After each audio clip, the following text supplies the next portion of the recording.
look who we've got here, down in Kona, on the pier, Timothy Carlson. Timothy, it is great to meet you out here, and I thought it would be wonderful to just catch a few minutes with you.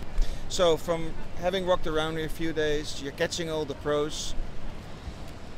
Who are your male and female picks?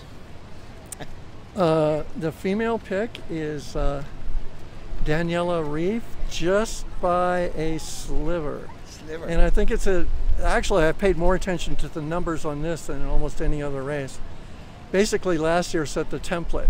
Last year Daniela was 3 minutes faster than Rinny on the swim and 10 minutes faster on the bike, or maybe a little more. But then Rinny came back with a 2:50 marathon, and Daniela, whom I believe can run under 3, did the best she could and was running 3:07. So I think they're both fighting against those numbers. I think Rinny wants to not have such a slow swim and such a slow bike, and I know Daniela wants to, she still has to run, she still has to ride 4:55 or better to have a prayer, but then she has to get off and she has to run at least 2:59 to have a prayer. So it's these tectonic plates of their two abilities colliding, and we don't know who's going to prevail at the end.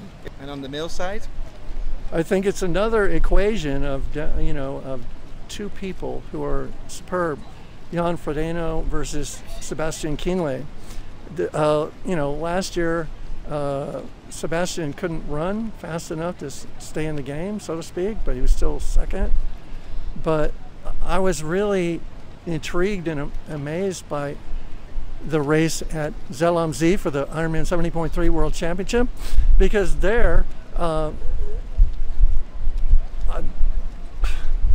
it kind of upturned the apple cart, so to speak, because Sebastian Kienle ran better than Javier Gomez and better than Frodeno, and Frodeno looked like he was nervous and went all out on the bike and looked like he was just scrambling just to finish, whereas Kienle looked like he was still saving himself, running as smoothly as I've ever seen him, and I think he's a danger to what looked like a runaway for Frodeno. That's great.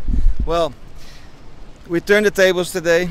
You're always behind the camera, behind the mic, and letting your pen or keyboard do the talking.